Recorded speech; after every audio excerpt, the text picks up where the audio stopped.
भाइयों और बहनों, मेरे पास एक खत आया है तो मैंने सोचा कि आज मैं उसी खत के बारे में कह दूं तो अच्छा है, लिखना भी न पड़े और ठीक है। वो लिखते हैं कि अखबार में आपके इस बयान को पढ़कर कि मुझे दुख है कि अब भी मेरे पास इंग्लिश में लिखे हुए पत्र आते हैं। मुझको मेरे आश्चर्य का ठिकाना न रहा। एक तो वो भाई इस तरह से शुरू करते हैं, पीछे लिखते हैं कि आपने शायद अपने एक भाषण में कहा था कि भारत सब दुनिया का मित्र है, अर्थात उसके लिए जैसे मुसलमान हैं वैसे ही अंग्रेज। तो फिर आप जब उर्दू का एतराज नहीं करते तो आपको अंग्रेजी में लिखने पर दुख कैसे? तो पीछे में दूसरा हिस्सा है, वो देखकर आपको सुनाता हूँ तो अच्छा है। अभी मुझको तो ये कहना पड़ेगा कि इस भाई को जो मेरा वो फिक्रा था वो पढ़ के दुख ही क्यों होता है।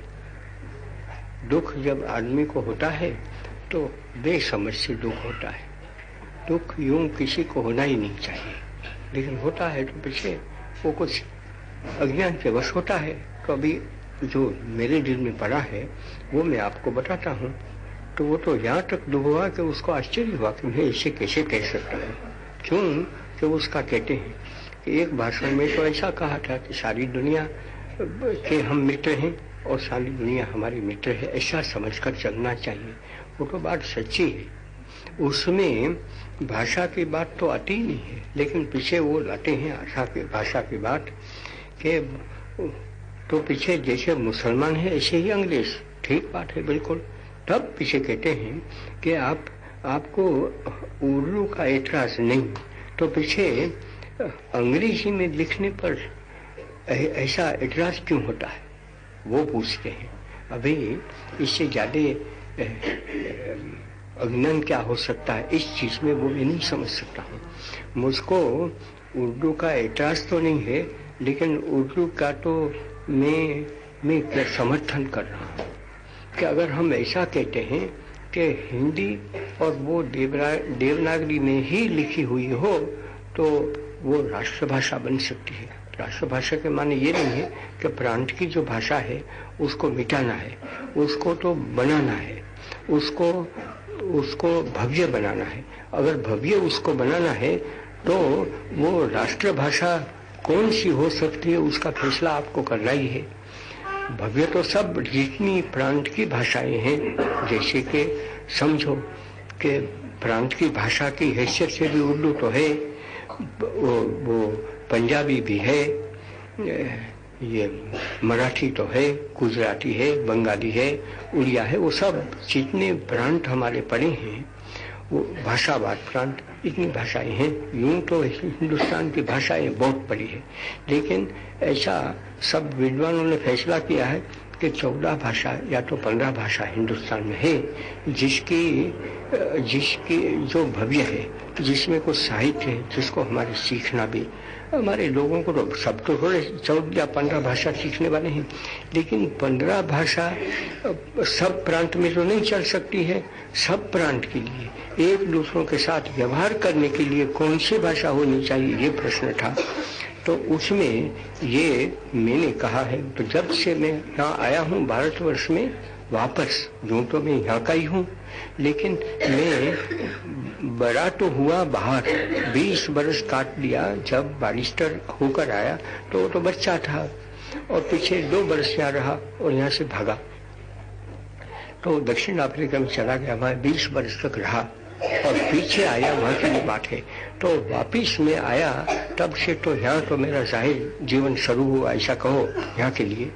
तो तब से मैं ये कहता आया हूँ कि हमारी भाषा राष्ट्रभाषा तो वही हो सकती है कि जो हिंदू मुसलमान काफी तादाद में बोलते हैं और जो लिखते हैं किसमें कि देवनागरी लिपि में या तो उर्दू लिपि में लिखते हैं।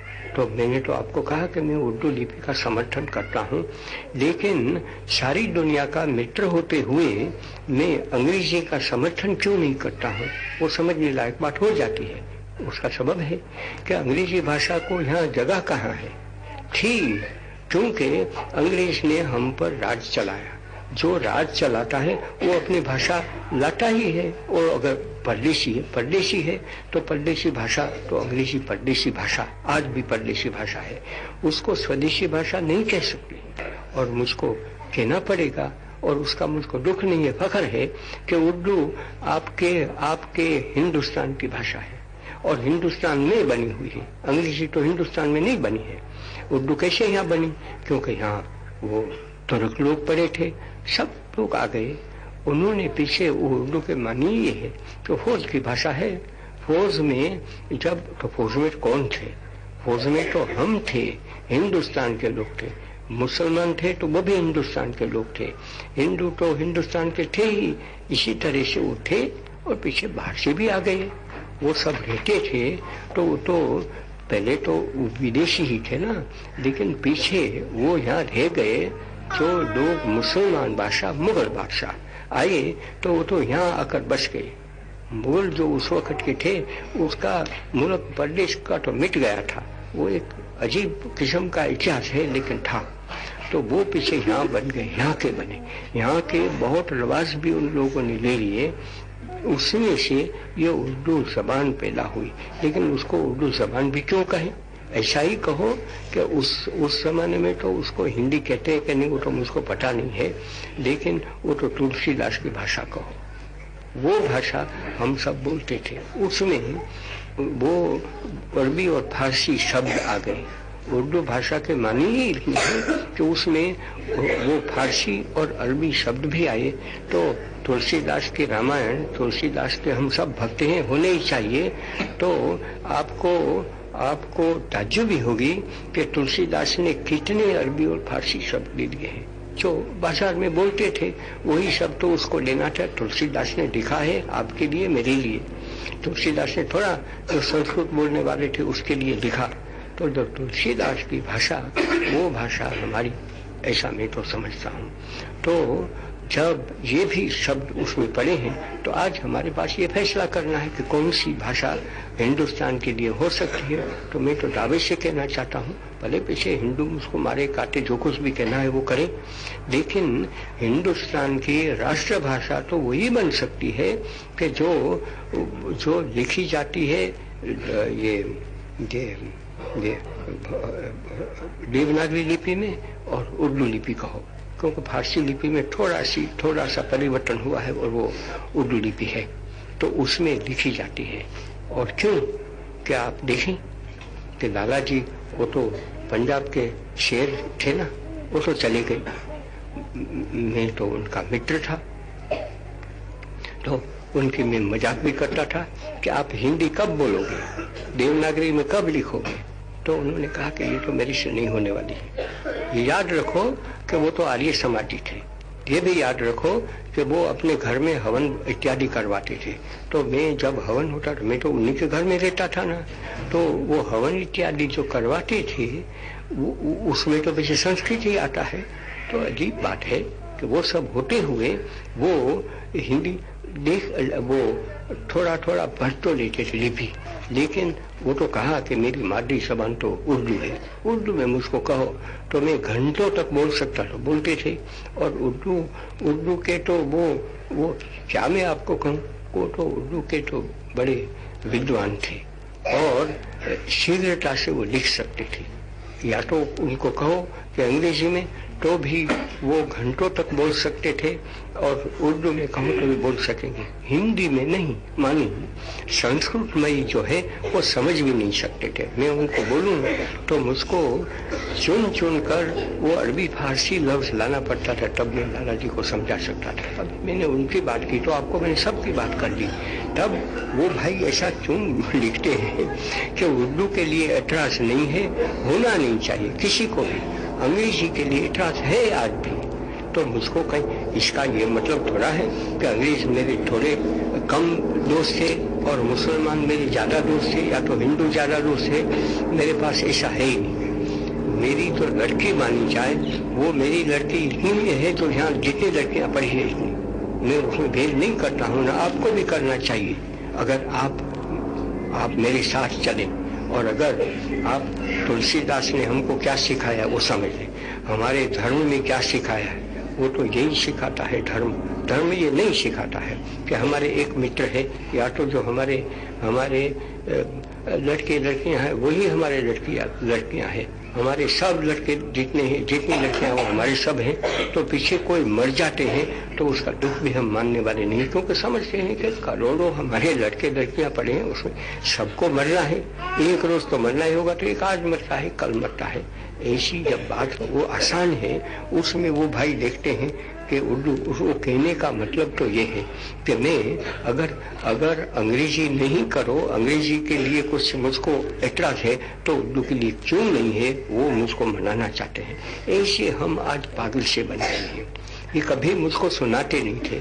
आखिर में मैं तो हिंदी साहित्य सम्मेलन में तो 2 दफा तो सभापति बन गया। वो सभापतित्व से मैंने ये बातें की थी, उस वक्त किसी ने शिकायत नहीं की होगी, तो 1-2 आदमी ने, बाकी सब ने तालियां बजाई और कहा कि मैं ठीक कहता हूँ, वही मैं आदमी हूँ। आज क्यों ऐसा मुझको लोग सुनाएंगे।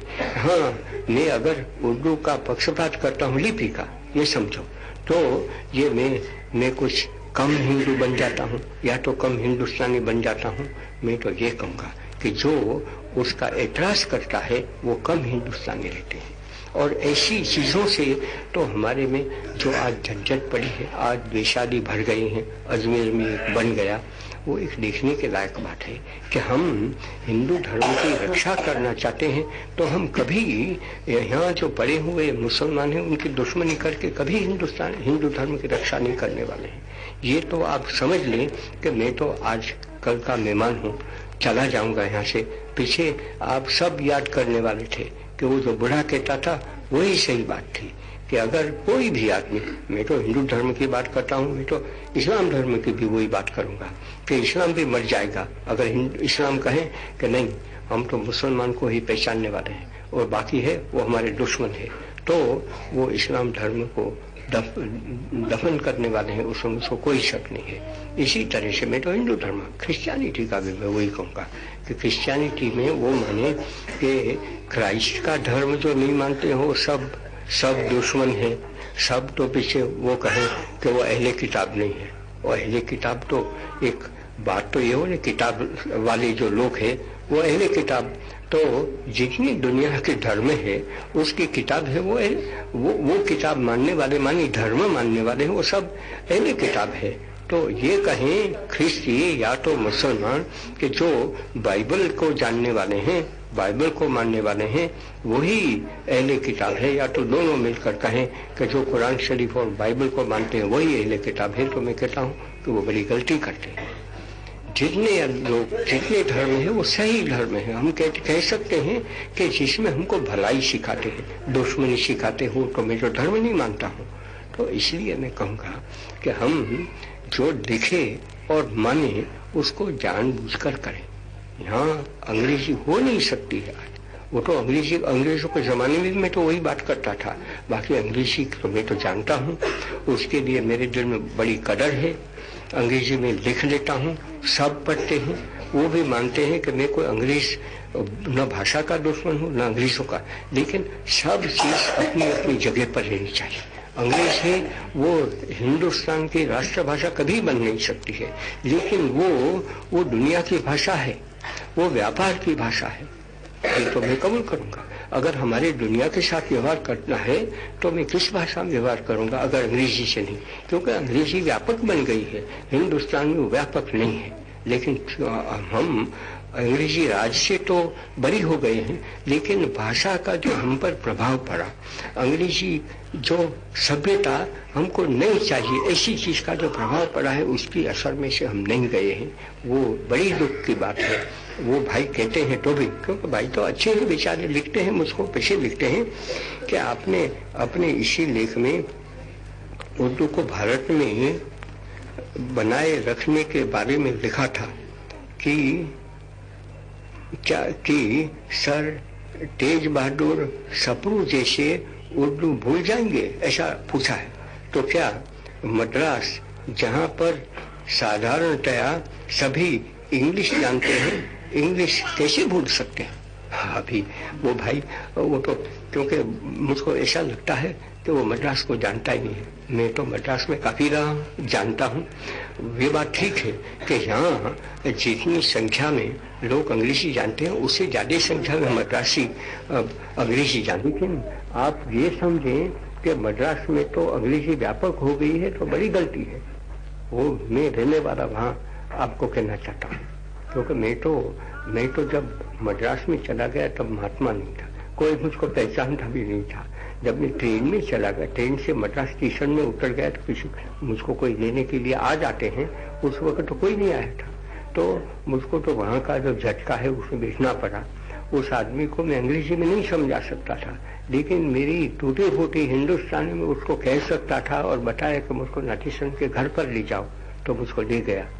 ये आपकी मद्रासी, ये आपकी तेलुगु कहो,